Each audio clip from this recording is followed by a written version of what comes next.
Muchas gracias por venir acá y estar compartiendo con nosotros, con nosotres, sus experiencias. Mi nombre es Natalia Gutiérrez, mis pronombres son ella, she, her en inglés. También soy estudiante de la misma universidad que Ale, de periodismo de Nueva York, y soy la presidenta del club de NSJ en Newmark Graduate School. Y bienvenidos a todos.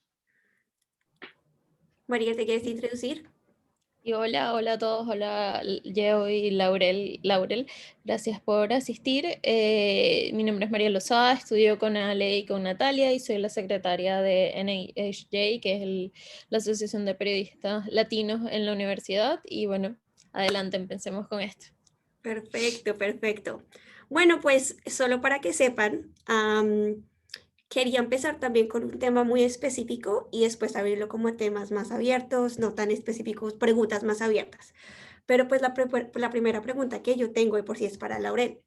Laurel, entonces quería ver si de pronto tú nos podías empezar contándonos o hablar brevemente de tu columna con la publicación Milenio y tu experiencia con ellos como persona trans y cómo ha sido tu respuesta a los artículos que se ha escrito con ellos y eso. Entonces, pues, si no te importa empezar. Claro que sí, muchas gracias, Ale. Bueno, pues efectivamente yo el año pasado comencé a publicar una columna justamente en octubre, que desde el principio se planteó como una columna que estaría enfocada en temas de la comunidad trans, ¿no? En un inicio mis textos fueron hasta cierto punto pues sencillos, yo diría amigables, amenos. Sin embargo, con el paso del tiempo pues fui adquiriendo más confianza y también la necesidad de hablar de los temas que realmente nos preocupan como comunidad, ¿no? Sí tengo que decir y agradecer que el medio y mi equipo, particularmente mi equipo de trabajo, me cobijó desde el momento en el que yo salí del closet. Se mostraron muy abiertos, muy respetuosos en torno a mi transición, con todas las facilidades. Sin embargo, una cosa es el factor humano que tiene que ver con los equipos de trabajo y otro tema es por completo la estructura de un medio de comunicación y particularmente de los grandes medios de comunicación que obedecen a ciertas líneas editoriales, ¿no? Entonces, bueno, pues ya hablando de enero, febrero, comenzaron a complicarse un poco las cosas porque en mis textos comencé a abordar la transfobia y cómo es que este discurso de odio se gesta no solamente en los grupos que habitualmente estamos acostumbrados a ver, es decir, pues grupos justo religiosos, conservadores, de ultraderecha, sino que también este discurso transfóbico se estaba gestando bajo un presunto feminismo. Y bueno, pues sucede que en México ha costado mucho trabajo para el feminismo convertirse en un movimiento legítimo. Sin embargo, yo diría que desde 2019, con el paro del 9 de marzo, pues se convirtió en un tema pues bastante hablado, un tema al que los medios de comunicación le daban buen espacio. Y a partir de ello, ciertas colectivas feministas se colocaron muy bien ante la sociedad, ante instituciones, organizaciones, medios de comunicación. Y lo que ocurre es que algunas de estas colectivas se sintieron aludidas por mis textos, por mis materiales, y con justa razón, claramente están. Y nada, pues comenzaron a emitir quejas, primero a través de redes sociales, y luego ya de una forma directa hacia pues los encargados de la parte editorial de Milenio, quienes al inicio aseguraron apoyarme, pero cuando la presión comenzó a escalar y cuando comenzaron a existir mensajes del tipo me están difamando, voy a demandar, en fin, que difamación no había, cabe mencionar, ¿no? Pues en ese momento fue que decidieron, se me informó que decidían bajar las columnas, sobre todo porque el 8M estaba muy cerca, estaba a la vuelta de la esquina, y en México tenemos un antecedente porque pues, la prensa claramente tampoco ha manejado muy bien este asunto en años anteriores, y en algún momento grupos de feministas acudieron a las instalaciones de un periódico que acá tenemos que se llama La Prensa, justo así, es amarillista, es de nota roja, y causaron disturbios en una forma de protesta por la revictimización que estaban haciendo de pues ciertas víctimas de feminicidio. Entonces, en Milenio tenían hasta cierto punto temor de que grupos feministas se presentaran ante las instalaciones de Milenio debido a mis textos. Sin embargo, bueno, pues ahí lo que yo pude ver a manera de conclusión justo fue que pues los grandes medios de comunicación saben sobre feminismo, saben sobre temas de género, pero muy por encima. No están sensibilizadas ni capacitadas para poder enfrentar ciertas controversias. Y claramente lo que a mí me pareció fue que dudaron de la veracidad o de la legitimidad de mis palabras y consideraron que pues el feminismo es uno solo, que el feminismo no tiene conflictos y que si las feministas se estaban enojando debido a mis materiales, entonces quienes estaban bien, por así llamarlo, eran ellas y la equivocada era yo, ¿no? Entonces, bueno, pues eso fue lo que se decidió. Desafortunadamente fue un total de 3 textos los que me bajaron. Ya para el tercero yo estaba pues, totalmente enojada, ¿no? Totalmente frustrada. Afortunadamente se presentó la oportunidad de cambiar de trabajo y bueno, pues ahí estamos ahora.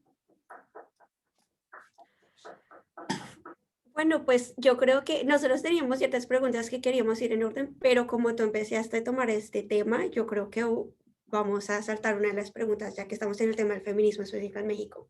Pues obviamente muchas personas en la comunidad se sienten que el movimiento fue robado. Todos de nosotros, bueno, no todos, pero muchos de nosotros somos feministas, nos consideramos feministas.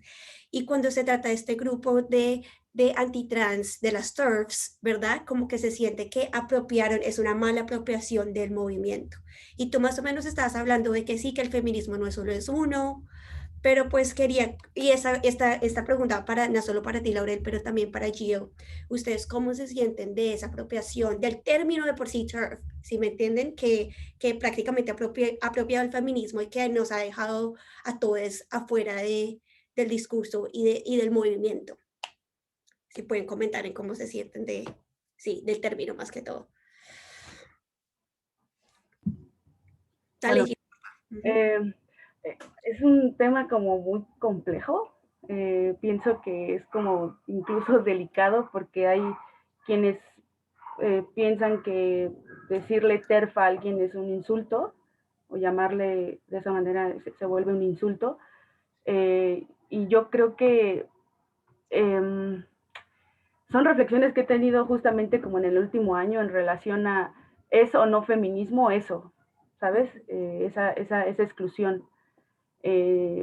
Y de manera personal, para mí, mayormente por toda esta como ola de, sobre todo personas jóvenes que han adoptado esta forma radical o se vende desde ahí, creo que eso es lo atractivo para sobre todo las generaciones más jóvenes, que se alojan ahí, se cobijan ahí, aprenden desde ahí sobre los, no sé si los feminismos o un tipo de feminismo, que hace que de manera personal yo me sienta ya mucho más alejada del movimiento feminista, pero no es reciente tampoco para mí este alejamiento o este incluso choque ya con asumirme o no como una persona feminista. Entonces, ya tampoco pienso luchar por eso, como decir sí y colocarme como una persona feminista, porque para mí los espacios que se han nombrado, que han accionado desde un tipo o desde los feminismos,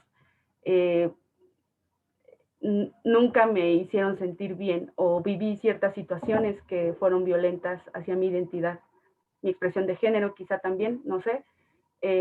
Entonces, creo que el tema es súper delicado y me parece que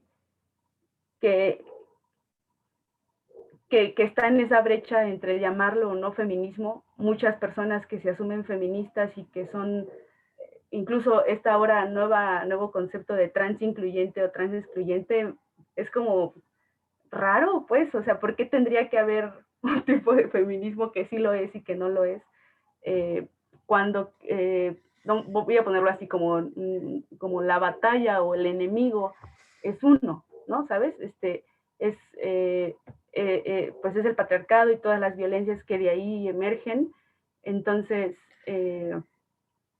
creo que no incluir o pensar que sobre todo las mujeres trans no son mujeres y por lo tanto no caben dentro del feminismo es un error. Creo que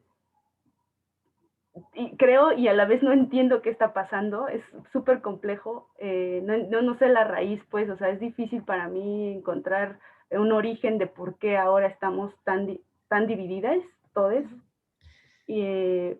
pero me parece que pues se han volcado un poco, se parecen mucho ahora a estos movimientos de derecha del Frente Nacional por la Familia. O sea, sus discursos, sus formas de accionar con la palabra, con el lenguaje, son muy similares. Entonces, para mí, desde esa lectura, no se les pudiera llamar feministas, pues tendrían que quitarles esa categoría a esto del TERF, ¿no?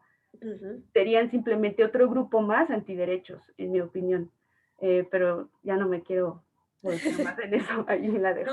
No, está bien, completamente. Laurel, ¿qué piensas? Pues mira, al igual que Jean, me parece que el tema de esta palabra que tú mencionas, TERF, es bastante problemático. Yo tenía una postura muy sólida y la postura era: transfobia no es feminismo. Este tipo de grupos se asumen como feministas, pero realmente, como bien dice Jean, pues son grupos antiderechos valiéndose de ciertas premisas de los feminismos para atacar a quienes no son como ellas. Sin embargo, en los últimos meses he considerado que al final del día este discurso discriminatorio, pues justamente, ¿no? Ha tomado premisas del feminismo, se ha gestado a partir de él y vaya, no quiero condenar, pero desafortunadamente nuestras compañeras feministas no han marcado una línea tan contundente como para impedir que su movimiento sea tomado por este grupo de personas, ¿no? Entonces, cada vez que hay un ataque de personas trans excluyentes hacia las personas trans, quienes salimos a denunciarlo, a señalarlo, somos precisamente la comunidad trans. En muy pocas ocasiones, nuestras compañeras feministas se pronuncian, y eso pues no solamente es una decepción, sino que el ser tibios, el ser neutrales en una situación de injusticia, pues no es ser neutrales, es tomar la postura del grupo opresor. Entonces, en ese sentido, bueno, pues yo siempre he procurado evitar el uso de la palabra TERF, prefiero llamar transodiante. Me silenciaron, perdón. Siempre he preferido llamar trans excluyente o transodiante, pero definitivamente me parece que a veces el término TERF es muy valioso en el sentido de que nos habla justamente de que es un discurso discriminatorio surgido a partir del feminismo, ¿no? O cobijado, o que está tomando premisas de este feminismo radical. Y bueno, pues yo creo que también responde un poco a que estamos en un momento de la historia de mucha precarización, de mucha polarización, en donde tenemos tecnologías como las redes sociales que nos vuelven oponentes, es decir, la forma en la que nos comunicamos en redes sociales pareciera que más que lograr un acuerdo o una conversación, lo que quiere es enfrentarnos, ¿no? Porque a partir de eso se generan interacciones y likes, conversaciones y en fin. Ahora también por otro lado, pues como dice Jean, justamente es hasta ridículo, ¿no? Porque tendríamos que pensar que el enemigo es uno solo y que el enemigo, por supuesto, es un sistema cis heteropatriarcal. Sin embargo, en el movimiento llamado feminismo radical, que no les gusta llamarse trans excluyentes, pero lo son, bueno, desde ese feminismo se plantea como si el enemigo no fuera un sistema, sino, mejor dicho, todo lo masculino y lo que tenga que ver con él, ¿no? Es decir, a las mujeres trans nos ven como enemigas porque de alguna manera siguen leyendo en nosotras a hombres o varones. En el caso de los hombres trans, pues lo mismo, porque se están yendo hacia la masculinidad. En el caso de las personas no binarias, pues lo mismo, porque están también ahí como en un espectro de la masculinidad, feminidad, en fin, ¿no? Y el problema también con este movimiento es que de alguna manera presenta como un enemigo que puedes tocar, que puedes palpar. Y estamos justamente viviendo un momento de tanta violencia hacia las mujeres, particularmente en países como México, que es muy atractivo este discurso, sobre todo para las nuevas generaciones que se están acercando a los feminismos y lo que desean en un momento determinado es encontrar culpables. Y hasta cierto punto, pues este feminismo es muy punitivista y es justo, los hombres son los culpables, los vamos a encarcelar y los vamos a castigar y en fin. ¿No? Entonces yo creo que es por eso que resulta tan atractivo este feminismo, porque por el otro lado el resto presentan al enemigo como un sistema y el sistema no lo puedes tocar, no lo puedes, no tan fácil lo puedes concebir. Entonces, pues nada, ahí está como mi postura. No me gusta utilizar tanto la palabra TERF, pero creo que a veces es necesario. Por supuesto. Bueno, entonces, muchísimas gracias por esas respuestas perfectas. Nata, ¿por qué no? ¿Por qué no preguntas? La siguiente pregunta, quisiera saber en su opinión, Jinx y Laurel, ¿cuáles son los hábitos o prácticas en las redes de comunicación que ustedes creen que se necesitan abandonar para hacer buenos reportajes acerca de la comunidad translatine, tanto en América Latina como acá en Estados Unidos? ¿Qué es lo que han visto? Perdón, con redes de comunicación, ¿a qué te refieres? Publicaciones, revistas, Ok. programas de televisión. Ok. Todo. A ver, repíteme la pregunta entonces ya teniendo esa aclaración. Claro. ¿Cuáles son los hábitos o prácticas comunes, tanto aquí como en América Latina, bueno, acá en Estados Unidos o en América Latina, que se necesitan abandonar para hacer buenos reportajes acerca de la comunidad translatina? Oye, es compleja, está buena esa pregunta. Pues creo que una de las prácticas que se debe, no sé, voy a plantearlo como malas prácticas, ¿no? Creo que de entrada creo que una muy común es no escuchar.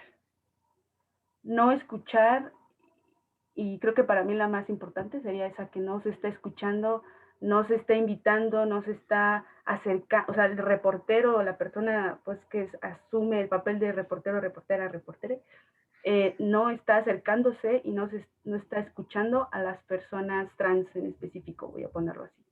Pero no solo a las personas trans, creo que dentro de las poblaciones LGBT a nadie se le está escuchando. Bueno, dentro de la G, del gay, quizás donde sí se sigue escuchando más, por obvias razones, pero me parece que esa es una falta, una deuda del periodismo. No se escucha a las personas trans, no se les toma en cuenta, no se les toma en cuenta ni siquiera para un testimonio bien, o sea, con cuidados, con una perspectiva de cuidados, con un enfoque de, ya no hablemos quizá de derechos humanos, pero sí de respeto mínimo, de no asumir su identidad, de no siquiera, o sea, se asume su identidad más bien y no se respeta su identidad de género tal cual, su pronombre, etcétera. Entonces creo que una de las más principales es esa, y creo que en el periodismo es vital, o sea, escuchar es vital, es como, no sé, es como la carnita, no sé cómo decirlo. Entonces, para mí creo que es eso, lo que es escuchar es primordial, y de ahí como que se desglosan un montón de malas prácticas más, ¿no? Una es asumir o no sé si se asume desde el periodismo, pero es común ver que las narrativas siguen siendo desde la tragedia, desde el dolor, desde el homicidio. No hay otra forma de hablar de nosotros. Entonces creo que esa es también otra ausencia, ¿no? No buscamos también la alegría, no buscamos también las resistencias, las luchas, cómo se construyen otras cosas que construyen personas LGBT o trans, que están fuera incluso de lo LGBT o trans, ¿no? O sea, seguimos asumiendo que si eres una persona lesbiana, todo tu campo de trabajo y todo tu activismo va a estar enfocado ahí. Otra falta es asumir que solo las personas LGBT caben en una nota para hablar de temas LGBT y de sus vidas. O sea, ni siquiera pensamos en las personas LGBT como personas que están especializadas en derecho, en arquitectura, en música, no sé, o sea, siempre es o lo trágico o solamente el activismo. Y creo que nos hace falta como mirar a otros lados y pensar que, pues si estás hablando, qué sé yo, de petróleo, puedes hablar con una química, mujer lesbiana pues, que es ingeniera en química y sabe de petróleo, no sé, se me ocurre. Entonces, eso es una, ¿no? Seguimos sin escuchar, seguimos hablando desde la tragedia, el dolor y pues la violencia. Seguimos sin preguntar el nombre, el pronombre, la identidad de una manera respetuosa, ¿no? O sea, también hay formas de preguntar eso y eso no se pregunta porque no se nota y lo que vemos en los medios de comunicación es simplemente asumimos por cómo percibimos a alguien, asumimos y ese es el dato que damos, ¿no? Otros son justamente datos, no hay datos y esto no es tanto una falta de periodismo, sino también del Estado. No hay registros, no hay bases de datos que nos permitan darnos cuenta de las realidades, de las ausencias de derechos o de cómo esas ausencias de derechos que sabemos que existen están afectando de manera particular a personas LGBT y sobre todo a personas trans. No hay datos ni, o sea, si bien los activismos por pienso yo, una necesidad de saber y de dar a conocer que nos están matando, son los observatorios de violencia, de crímenes de odio. Eso existe, pero tampoco de parte de estas instituciones de estadística del Estado, no sabemos cuántas personas trans hay o cuántas se asumen, claro, ¿verdad? Y lo pueden decir en una estadística porque también ahí quizá pueda verse vulnerada una persona al asumirse y al decirlo al Estado y por eso no estamos en las estadísticas, no sé. Pero tampoco sabemos, o sea, no sé, la discriminación o el bullying escolar y cuál de ese bullying escolar es porque a esa niña o ese niño o ese adolescente es trans o es LGBT o lo que sea, ¿no? O sea, desde ahí, pues, los activismos sí tienen estas estadísticas y ahí uno como periodista se sirve de esas estadísticas, pero lo que hace falta también en los medios es decir que, o sea, poner ahí, pues el Estado no nos está tomando en cuenta, pues el Estado no está generando estadísticas y uno como periodista ahí tiene que generar el dato y lo generas a partir del trabajo así monumental que hacen los activismos. Y curiosamente, o sea, lo curioso es que muchas de esas construcciones, al menos en América Latina, la construcción de estos observatorios es con base en las notas de prensa. Es como si desde la prensa no estamos ni siquiera contándolo bien. Es muy triste que los observatorios cuenten cuántos transfeminicidios hubo en el año con base en notas de prensa. Y comúnmente son en notas de prensa local, que obviamente, bueno, en México, y no sé si eso pasa en Estados Unidos, desconozco, pero en las ciudades no centralizadas, pues es mucho más difícil que se tenga una perspectiva de género y no es muchas veces culpa del reportero, ¿no? Sino también que los medios locales, no sé, no quiero hablar por ellos porque también no lo conozco, porque también sé que en México al menos hay una precarización mucho más grande en las ciudades no centralizadas, en donde las capacitaciones, por decir, ¿no? De temas LGBT, pues, ¿cómo van a llegar allí, no? Entonces, al reportear solamente dices, hombre vestido de mujer encontrado en tal, ¿no? Ese es el típico titular, hombre vestido. Se sigue usando eso, o se sigue usando travesti, que aquí en Argentina no es igual, pero aquí travesti puede ser ofensivo para muchas personas, no para todas, pero se sigue sin entender como pues que es una mujer, pues la víctima en este caso, en este ejemplo. Entonces, es como, esa es la parte que yo digo, hoy los medios debemos poner más atención en cómo hacemos estas notas, porque con base en nuestro trabajo se construyen estas estadísticas y es muy raro, ¿sabes? Como sí, no. Hombre vestido de mujer es el número o es la estadística que va a tomar en cuenta tal o cual activista u organización. Entonces, esa es otra, ¿no? La falta de datos, que es una deuda del Estado. Ay, no sé, Ay, es que pudiéramos tomarnos un montón de Claro. tiempo aquí para eso. Otra es que no tenemos los conceptos claros. Se sigue pensando la identidad de género igual a las orientaciones sexuales. O sea, no se sabe qué es qué. La expresión de género pocas veces se toma en cuenta que también hay a veces ataques o discriminación con base en pues la expresión de género. Entonces, eso, no tenemos claridad ni de género, ni de sexo, ni de eh, estas terminologías, ¿no? Incluso tampoco de esta cuestión que también está muy abandonada, no se habla de personas intersex en los medios. Sí. No, Eh, pero para responderte también, Tigio, pasa así, eso pasa, aunque está un poquito más avanzado, también pasa mucho aquí en los Estados Unidos. Exactamente los mismos temas pasan demasiado. ok, Entonces, pues todo lo que estoy diciendo es falta de datos, falta de diferencias, falta de, o sea, de delicadeza, todo eso. Entonces, pues sí, sí, pasa mucho. Pero sí, y en general es eso también desde la propia visión del periodista, ¿sabes? O sea, es de ahí de donde miramos el mundo también, cómo lo explicamos, cómo lo contamos. Y sí, creo que hay como una carga de prejuicios muy grande de parte de uno y también los periodistas tenemos que deconstruirnos en ese sentido. claro. Bueno, Laurel, ¿qué piensas? Ah, qué fuerte esto que comentan. Pues sí, a mí me gustaría ir como un poco de lo general a lo particular que tiene que ver con lo trans. De entrada, el periodismo en México y en América Latina es una actividad sumamente precarizada, ¿no? O sea, nada que ver con el norte global. El sur realmente el periodismo es una actividad sumamente castigada, en donde, como sabemos, por nuestra formación, pues tenemos que ser periodistas, redactores, comunicólogos, productores, editores, iluminadores, en fin, editores de audio, de sonido, en fin, todo esto.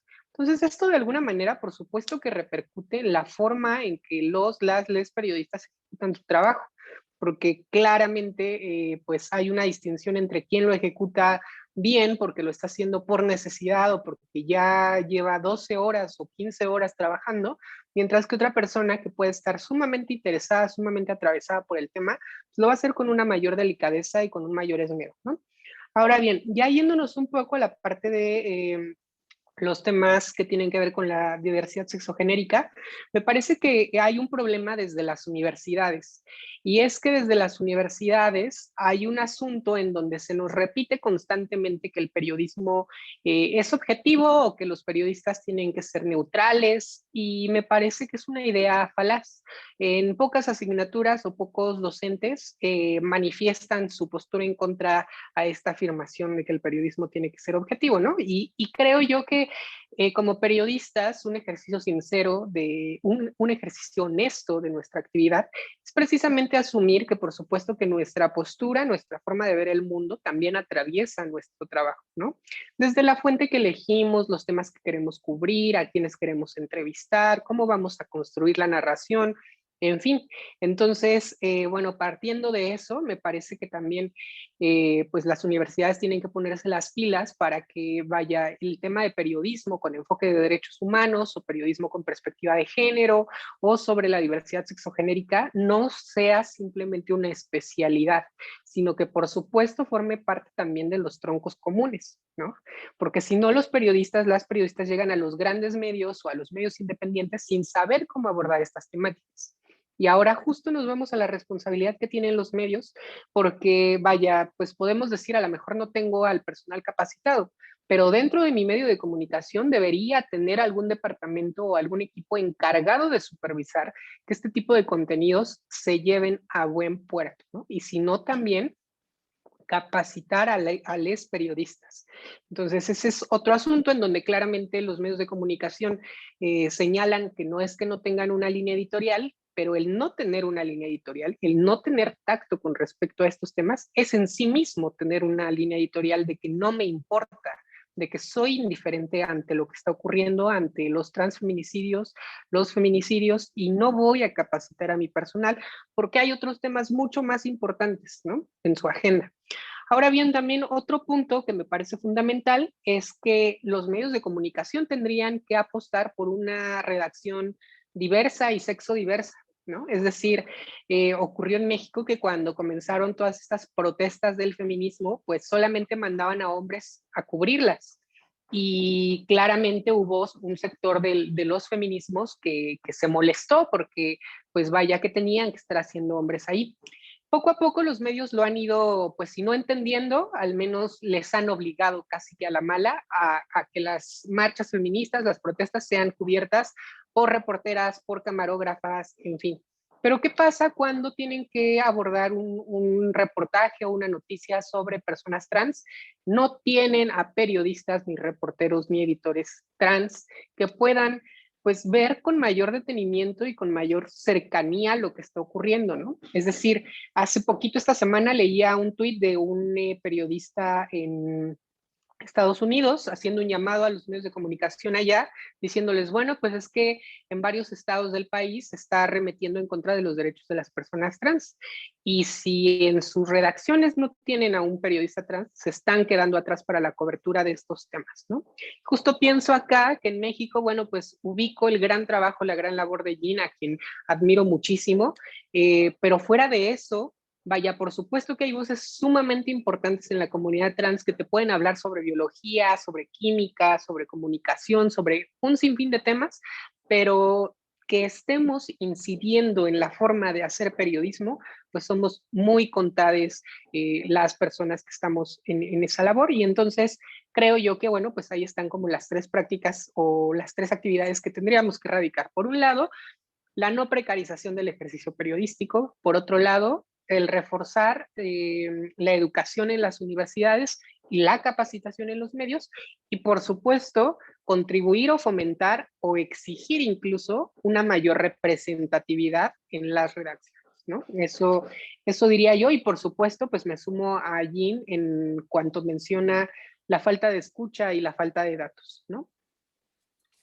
No, y todos estos temas, Laurel, son temas que estamos discutiendo también en nuestra universidad, todo esto de ser objetivos, de ser más incluyentes, de la capacitación, todo esto son temas, la razón por qué este tipo de panels están pasando es por esos mismos temas que estamos discutiendo. Pero pues no, súper tu respuesta. Tenemos unas preguntas en el chat que quiero de una vez que encargarnos de que no las ignoremos. Tenemos una pregunta específica, creo que de Valen. Sí, entonces déjame un momento. Mariel, no sé si tienes las preguntas o si no, yo la hago. Si yo las tengo acá, las puedo Perfecto. hacer. Dale, por favor.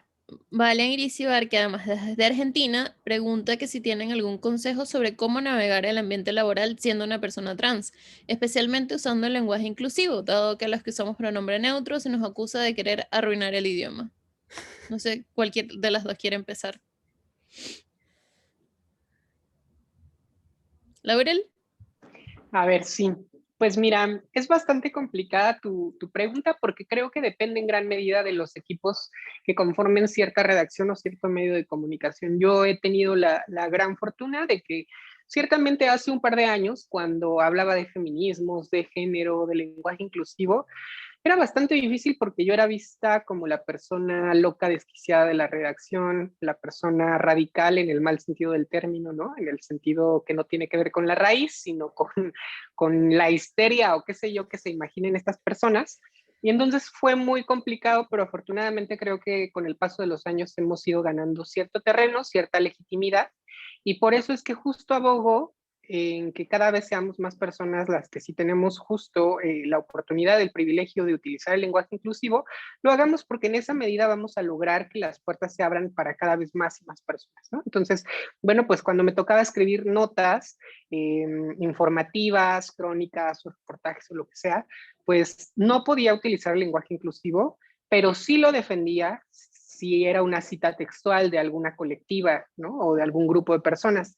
Posteriormente, cuando pasé a escribir mi columna, siempre lo utilizo, ¿no? Siempre utilizo el lenguaje inclusivo. Ahí sí no ha habido ocasión ni que en Milenio ni que en el Heraldo me restrinjan el utilizar el lenguaje inclusivo. Y pues eso es como un poco el ir avanzando, porque si les periodistas comenzamos a mostrar que por supuesto que es necesario el uso y es útil también el uso de este lenguaje, pues cada vez habrá más respaldo también veo ya su uso por parte de ciertos funcionarios, de ciertas instituciones. Hay reticencia, por supuesto.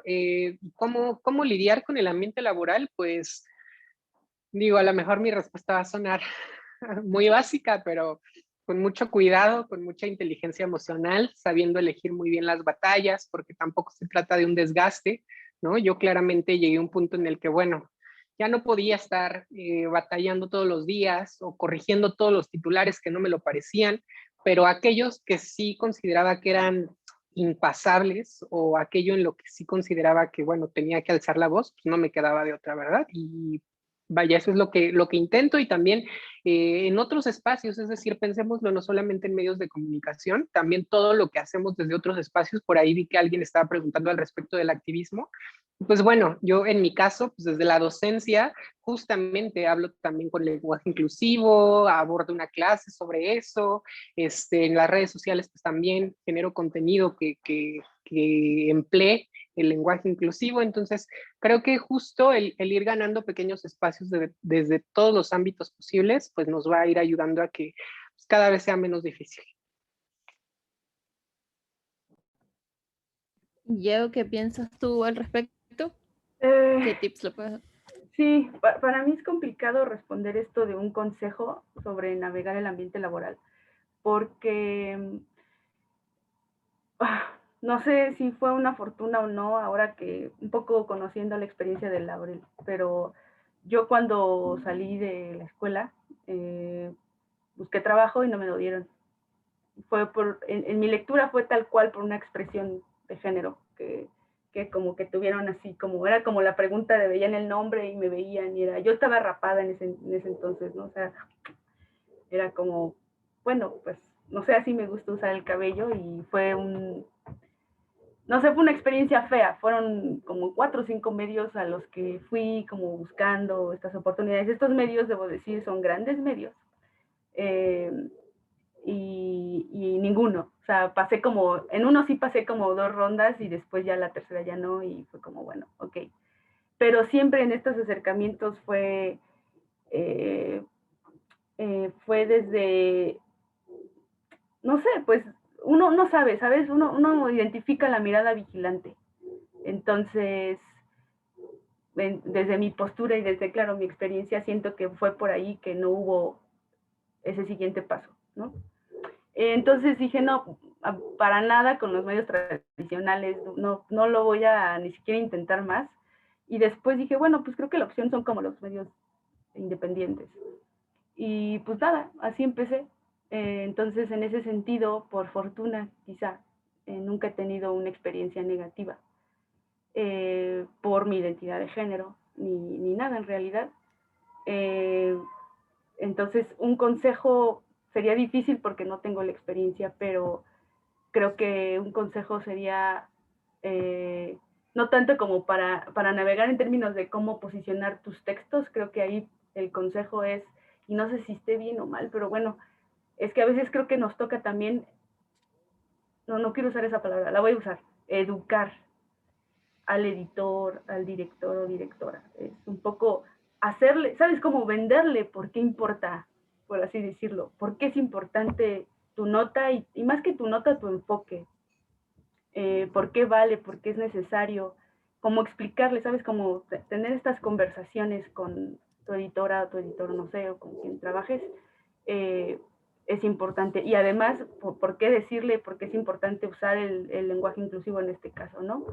Creo que así, de otra manera, no se van a poder dar cuenta a veces los editores de por qué importa. Pero, claro, eso desde mi perspectiva con editores y con personas de trabajo con quien puedo conversar. Sé que a veces no es así en otros espacios, en que quizá hay mucha más resistencia, ¿no? Pero creo que a veces eso sí nos toca a nosotros como periodistas y como personas trans, y no solo en el ámbito laboral, ¿no? Es como en tu familia, tienes que enseñarles, tienes que pues sí, no sé, como que aprendamos juntos en este camino, ¿no? Incluso que en tu propia transición, que sé yo, ¿no? En tu propia, en esta forma donde empiezas a adoptar incluso tú mismo el pronombre ella, pues, en todos tus demás círculos, como dice Laura. Creo que pues creo que eso nos toca, y que en medida que vaya pasando el tiempo quizás sea mucho más ligero el camino. Y ya. No, está súper. Mariela, hay otra pregunta en Sí, el chat. justo eso ibas a decir. Hay una pregunta de Leslie que dice cómo pasar, y creo que esto va de la mano con lo que estaba hablando Geo de lo importante de que puede ser el activismo, ¿no? ¿Cómo pasar del periodismo al activismo sin perderse en las historias de dolor y violencia? ¿Cuál sería su consejo? ¿Desde dónde abordar los temas? Y yo le sumo que creo que finalmente vamos alejándonos un poquito de esta idea de que el periodista siempre tiene que ser duro y siempre tiene que trabajar 24 horas al día y que no puede cuidar su salud mental porque si no vamos a ser unos débiles. Creo que estamos alejándonos un poquito de eso y ustedes pueden saber mejor que yo cómo cuidarse mentalmente para no quemarse y desgastarse haciendo estas coberturas. Laurel, ¿empiezas? Ok, em, pues nuevamente me parece que es una pregunta compleja porque si lo pensamos de una forma tradicional, si pensamos al periodismo de una forma tradicional, pues muchas veces justo se nos dice que nuestra posición como periodista es esa, ¿no? No podemos ser activistas si estamos ejerciendo el periodismo porque tenemos que ser neutrales, tenemos que ser objetivos, no tenemos que tomar partido, en fin, ¿no? En mi experiencia, en mi trayectoria, en un inicio me casé con esa idea. En un inicio no quería tomar parte, no quería tomar postura. Luego, pues, no sé, fue cambiando mi mentalidad, mis principios, y ahora creo yo que, pues, una forma de hacerlo, al menos en mi experiencia y de cuidar también mi salud mental, es que yo procuro cubrir distintas fuentes, es decir, sí me aboco al tema de derechos humanos, me aboco al tema de grupos vulnerados, pero también escribo sobre cosas mucho más soft, que al final del día siempre mi background me termina llevando a cosas que tienen que ver con grupos vulnerados, ¿verdad? Porque aunque esté escribiendo sobre televisión, aunque esté escribiendo sobre cine o sobre lo que ustedes gusten, pues termino hablando de Pose y de Veneno y entonces otra vez todo se cruza en el camino, pero es un respiro que me permite dejar de ver nota roja, que me permite dejar de ver tragedia, de ver drama. Y creo que también pues va un poco de la mano con lo que comentaba Jean, de que definitivamente también en los medios de comunicación tenemos que reportar no solamente el lado trágico o dramático de las historias trans, sino también, por supuesto, todo lo que nos constituye, todo lo que producimos, tanto en conocimientos como en arte, como en trayectorias, en fin. Entonces, pues para mí un poco ese sería el consejo, tratar de no saturarnos de un mismo tipo de información, no desdeñar tampoco este otro tipo de fuentes, porque a veces sí sucede un poco, ¿no? Que estamos cubriendo a lo mejor la tragedia o la vida de cierta comunidad y de repente saltamos a hablar de música o de cine y a mí me ha pasado que experimento una sensación de culpabilidad de cómo es que ahora estoy haciendo esto cuando a lo mejor afuera hay personas que están necesitando otro tipo de periodismo. Pero sí me gustaría mencionar que también estas otras historias, también Sam Smith, también Elliot Page, también Laverne Cox, todo esto que tiene que ver con la cultura pop, también abre puertas, y abre puertas para personas muy pequeñas que de alguna manera se están dando cuenta de que se puede vivir de esta manera, de que el mundo puede ser otro, y nada, pues así también nos alivianamos un poquito nosotros. Súper. Sí, estoy totalmente de acuerdo con eso y creo que también pasa por lo mismo de normalizar ciertos temas, por decirlo de alguna manera, que normalizar no es mi palabra favorita tampoco, porque ¿quién impone lo que es lo normal y no, o no? Pero como hacerlos más común, ¿no? Como que no sea tema que la Verne Cox sea protagonista de una teleserie nueva, digamos. Y no sé qué piensa Geo sobre la pregunta de cómo abordarlo. También sí siento que es como una línea, es una frontera extraña, ¿no? El periodismo y el activismo. Yo no me asumo activista, aunque a veces hay gente que me dice, ay, tú y tu activismo. Bueno, no sé, como es raro, porque yo no me asumo desde ahí. Siento que pues como pues bueno, no sé, mi ejercicio periodístico lo he enfocado meramente sí a temas que tienen que ver con las personas LGBT o disidentes. Y eso es porque pues desde la universidad veía una ausencia y dije, bueno, pues puedo hacerlo y quizá cambiar un poco las cosas de que no me gustan. Entonces es raro, creo que no pudiera responder desde como asumirme activista porque no lo soy, pero sí como periodista cómo pasar o cómo no perderse en las historias de dolor y violencia. Creo que es justamente intentar abrir el panorama y tu propia mirada para darte cuenta que no solo somos eso que el mundo nos ha hecho hacer creer, que nuestras vidas van a ser dolorosas, nuestras vidas van a ser tristes, no sé. Creo que de entrada es eso, pensar que no somos eso que nos han dicho o que no vamos a ocupar ese lugar que nos han intentado obligar que ocupemos. Creo que como una vez reflexionando eso, quizá entonces tu mirada empieza a cambiar y empieces a darte cuenta que hay historias ahí donde tú creías que no había historias importantes que contar. Entonces, es raro, pero no sé, ahí, ahora al menos en presentes, pues no es que se quiera contar siempre lo trágico, pero desde ahí nos parece importante sí contarlo desde cómo lo contamos, ¿no? Entonces tampoco pensar que no, que dejemos de contarlo, creo que esa no es la salida, sino buscar las maneras dignas de contarlo. Eh, y esto, como buscar, tener la mirada puesta en el fútbol, como esto que ya decíamos, ¿no? El deporte, la música, un poco ya lo que Laurel dijo. Eh, pero al mismo tiempo mirar la cultura pop desde ya este enfoque o estos lentes también es distinto, ¿sabes? Vas a encontrar estas historias que incluso desde esas notas no lo están contando, ¿no? Mil periódicos pueden hablar de Elliot Page, pero nadie lo va a contar como tú, con una mirada más desde los cuidados. Entonces, creo que darte ese chance de no solo mirar o no solo esperar un transfeminicidio, porque eso nadie lo quiere, o sea, nadie quiere esperar un transfeminicidio para poder contarlo y para poder decir, ah, ya hice mi trabajo. Creo que es eso, buscar historias, buscar, ay, no sé cómo decirlo, pero es eso, como no pensar que solamente vamos a ocupar ese lugar trágico y ese lugar de dolor.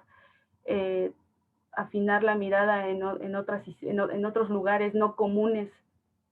Ahí también estamos las personas LGBT, ahí también estamos las personas trans. Y no sé, no sé a qué se refiere con desde dónde abordar esos temas, pero de violencia y dolor, pues es eso, no revictimizando lo que ya hablamos un poco, ¿no? Pero respecto a la salud mental, para mí es un tema delicado en este momento porque no estoy bien. Entonces, no sé, ni siquiera sé qué consejo darte más que yo lo que intento para que no me absorba o no, cada que cubro yo un transfeminicidio, una cuestión de violencia, sí me pega y aún no sé cómo trabajarlo, aún no sé cómo soltar, cómo liberar, y cuando ya me doy cuenta ya estoy en un colapso de ansiedad y muy mal. Entonces mi forma de verlo es eso, como, o sea, tengo mi pizarrón y mis temas que estoy trabajando y buscar esa salida a esto que no sea la violencia. Pero yo, por mi trabajo, sigo pensando, y yo el mundo así lo estoy viendo todo el tiempo, como pensar en las personas trans y esas necesidades que hacen falta, esas historias que creo yo, ¿verdad? Y también por pues, estar en comunicación, ¿no? El periodista no puede nada más decir, ah, esto es lo que yo creo que sí se debe contar, lo que necesita alguien, una persona trans. Creo que por eso decía la escucha, y no solo la escucha es cuando tú estás trabajando con esa fuente, sino la escucha es involucrarte, ir a eventos, conocer pues a las personas, o sea, involucrarte, hacerte amiga de alguien, no sé, eso también te va a ayudar a tener otra mirada diferente. Y ya. Seguro, súper. No, gracias por tu honestidad, Jix, y también a Laurel. Nosotros ya casi no tenemos un tiempo, pero queremos hacer una pregunta última, bien breve. Y pues quiero darle la oportunidad a Oscar que abre su micrófono y lo haga. Generalmente solo tenemos una hora, pero pues sí, si no les importa unos minutitos más quedarse para poder responder la pregunta de Oscar. Entonces, Oscar, dale si quieres preguntar. Hola, sí, gracias a ambos por sus intervenciones realmente súper importantes. Perdonen que no prenda la cámara, es por motivos personales, pero no es tan rápida, pero lo voy a intentar hacer muy rápido. Yo como hombre gay he cubierto también a la comunidad trans, tanto en mi país, Ecuador, como aquí en Estados Unidos, y a veces me cuestiono mucho porque siento que quizá yo como hombre trans, como hombre gay, perdón, tengo una suerte de permiso para cubrir a la comunidad. Em, pero me pregunto qué sucede con personas que no son parte de la comunidad y quisieran cubrir, que si es que eso puede ser un impedimento o lo digo en términos de comodidad. O sea, yo creo que quizá yo me siento más cómodo por ser parte de la comunidad, pero ¿qué pasa con gente que no es parte de la comunidad pero quiere hacerlo? ¿Cómo sortear un poco esa brecha? Y muchas gracias a ambos. Si pueden poner sus redes para seguirles también. Eso, gracias. Gracias, Oscar. Sí, bueno, mis redes son @laurelyeye, me encuentras en todas las redes. La pregunta que haces me parece muy oportuna, también difícil de responder, porque yo te diría que hubo un tiempo en el que yo todavía no salía del closet y de pronto ver que todas las asignaciones que tenían que ver con personas trans eran cubiertas por hombres gays o por personas cisgénero, me conflictuaba un poco porque yo ya me sabía una persona trans, pero aún no estaba lista para contarlo. Sin embargo, también eso en términos personales, pero si lo pienso ya de una forma un poco más distante, por así llamarlo, creo yo que no tendría que haber un impedimento para que cualquier persona, ya sea cisgénero, ya sea de la comunidad LGBT, pudiera cubrir temas o situaciones que tienen que ver con las personas trans, siempre y cuando hubiera una sensibilidad, un tacto y una capacitación para abordar precisamente estas situaciones. El problema es que no en muchos casos lo hay, porque al mismo tiempo, pues no nos atraviesa de la misma manera. Y justo ahora que hablaba Jean, estaba pensando en esto, porque ciertamente a mí también cuando me comenzaron a llamar activista, me sacaba mucho de onda, me causaba mucho conflicto. Y hubo un punto en el que lo acepté, pero ahora con la intervención de Jean, me lo comienzo a cuestionar un poco, porque en realidad, ¿por qué me están llamando activista? Por lo único por lo que me están llamando activista es porque estoy ejerciendo un periodismo con sensibilidad y contacto hacia las poblaciones sexodiversas. Entonces, pareciera que el ejercicio periodístico no tuviera que tener ese tacto, y claro que todos los periodistas tendríamos que tenerlo. Entonces, si no fuera activista, significaría que estoy ejerciendo un periodismo hegemónico que violenta, que revictimiza. Vaya, es algo como que me quedo pensando a raíz de esta charla. Eh, y nada, yo sí creo que todas las personas podemos cubrir grupos vulnerados, tanto población sexodiversa como situaciones que tienen que ver con racismo, con clasismo, sobre migración, pero siempre, por supuesto, si estamos capacitados en torno al tema, si podemos abordar el tema con cuidado, con una visión de derechos humanos y no revictimizante, ¿no? Pero, pues claro, se tiene que hacer un ejercicio de introspección, de conciencia, para verificar si efectivamente estamos preparados para cubrir estas temáticas o no. Y también a veces lo que ocurre es que, aunque no te sientas lo suficientemente capacitado para cubrir esto, resulta que en tu equipo de trabajo, o al menos a mí me lo pasaba, porque no formo parte de una agencia como Presentes o medios que son muy prudentes con estas temáticas, pues yo trabajando en los grandes medios, pues a veces volteaba alrededor y era como, que si no lo hago yo, o sea, prefiero hacerlo yo, que a lo mejor no me siento tan capaz, pero es que si no lo hago yo, seguramente van a revictimizar o van a hablar de forma sexista o lo que sea. Entonces, pues creo que tenemos que estudiar todos los factores para con base en ello decidir si nos aventamos o no a cubrir pues la nota, ¿no? O el reportaje. Súper. Sí, Jix, si tienes algo breve que adherir a la conversación, sería súper, o si no, pues No, solo es importante esto de pensar que porque eres LGBT, porque eres mujer, te tocan los temas de género o temas LGBT. Es un error. O sea, y justo como dice Laurel, todos podemos, y solamente con este